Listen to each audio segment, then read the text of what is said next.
Welcome back, dear students. It's week 3, and we are going to continue the grammar of Unit 1, A Chameleon Named Henry by Ruskin Bond. In grammar, have you ever seen this symbol? It's the comma, right? This symbol is also used as apostrophe. Apostrophes are used in two cases, in contraction and in possession. In contraction, when the letters are missed out of words like do not, can be written as don't, we use apostrophe after DON and then we write T. Similarly, we also have I will. I will can be written as I'll just by placing an apostrophe after I and skipping WI. Such words are called contractions. Apostrophes are also used in possessions. For example, when you have a noun and you're going to talk about the belongings or the objects of that particular noun, we use apostrophe. If an object belongs to someone, for example, Toby's jumper, Sarah's dogs. Here we are talking about a jumper and a dog and dogs that are belonging to two people. That is why we are using Toby apostrophe S jumper and Sarah apostrophe S dogs. If your apostrophe isn't doing one of these things, you don't need it. We are going to learn to place apostrophes for the plural possessive nouns. Plural possessives are nothing but the plural possessive nouns. In the case of plural possessives, you just have to add apostrophe S to the plural forms that do not end with S. Here we have the children's game and the geese honking. The words children and geese are the nouns that we are talking about. When you want to put apostrophe S, you have to see that they are in plural form. Children is already the plural form. Geese is already the plural form. And they do not end with S. So, we will put apostrophe and S after the word. Now, if you have the S in the end already, then you just have to put an apostrophe to the end of the plural noun. Here we have 2 cats toys, 3 friends letters, the country's laws. Here our nouns are cats, friends and countries, in which at the last their plural form ends with S. That is why we will not put S, we will just put apostrophe. That would be enough for this. Now, in your textbook, we will now check the sentences given. You have 2 sentences here. Henry was terrified by the teacher's shrieking, and Henry hid among the children's desks. If you see, the singular form of teacher is teachers, and the singular form of child is children. The plural form of teacher is teachers, and the plural form of child is children. So, the plural of teacher ends with S, whereas the plural of child does not end with S. That is why you will put apostrophe for teachers after S and apostrophe for children before S. This is how we are going to place the apostrophes. Okay, so when we want to show possession for plural nouns, we add an apostrophe after the S. When plural nouns don't end with S, we place the apostrophe after the last letter followed by S. Now the exercise is place the apostrophe in the correct position in these sentences. The first one is already done for you. Chameleons' tongues are very long. Chameleons is the plural which ends with S. So you'll put apostrophe after S. Similarly, the second one. During spring, the trees' leaves are bright green. Here the noun that we are talking about is trees. The plural form of trees ends with S. So you are going to put apostrophe after S. Next one. The third one, the girls cricket team won the match yesterday. So here the noun is girls. The noun, the plural form of it is girls ending with S. So we put the apostrophe after S. Similarly, for the fourth one, all of the dancers' clothes are blue. Here for dancers ending with S, we again put apostrophe after the S.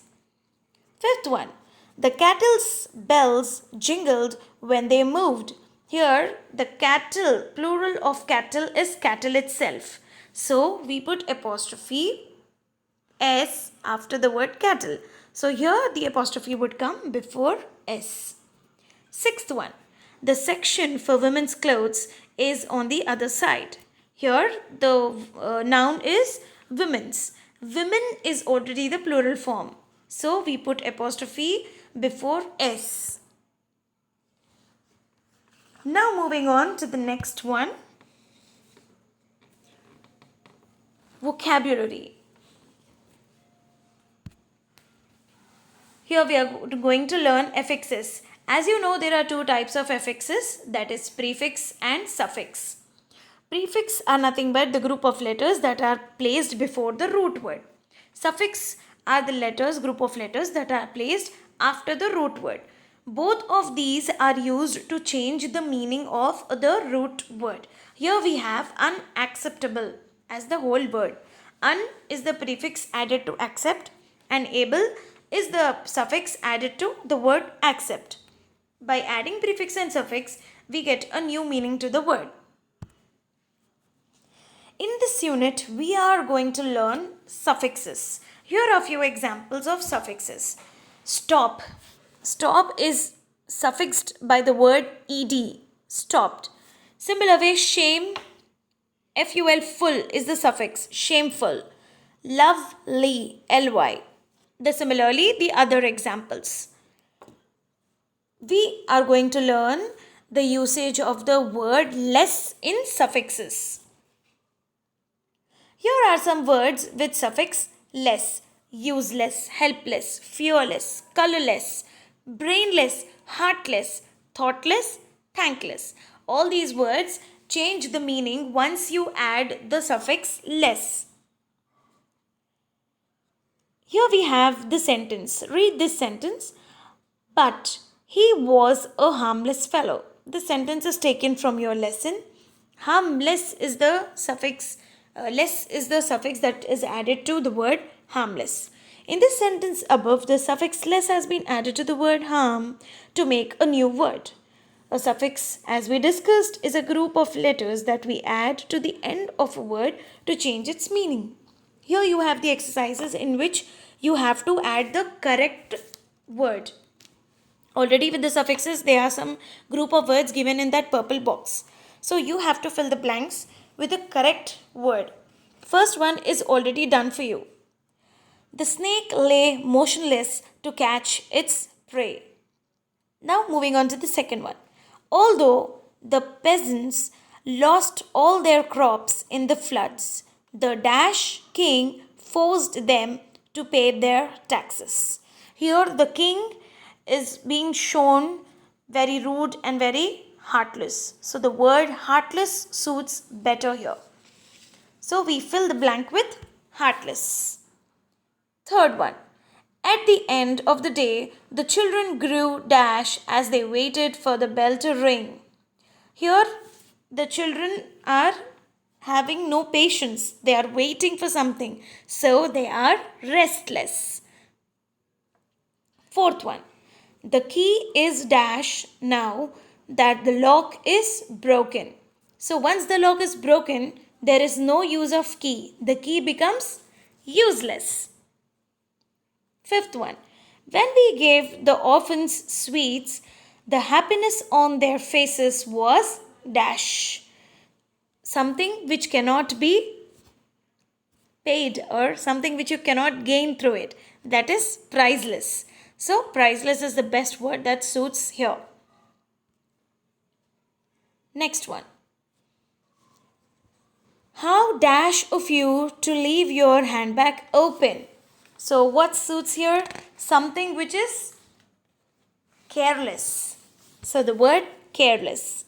The villagers were dashed against the dacoits. So the villagers could not do anything against them. So they were helpless. He had trouble waking up in the morning because he spent a dash night tossing and turning. So it was sleepless. So this is how we do the suffixes. So let's stop here for the day. You may take down your homework. Your homework would be to write a paragraph on the sights and sounds of any park or a garden that you had visited in your English classwork. Write it neatly, think and write neatly. Here is the picture from your textbook. It shows a garden. You can make use of the things that you have already visited. You can just revive your memories and then you can write on your own. That's all for today, students. Take care and enjoy learning.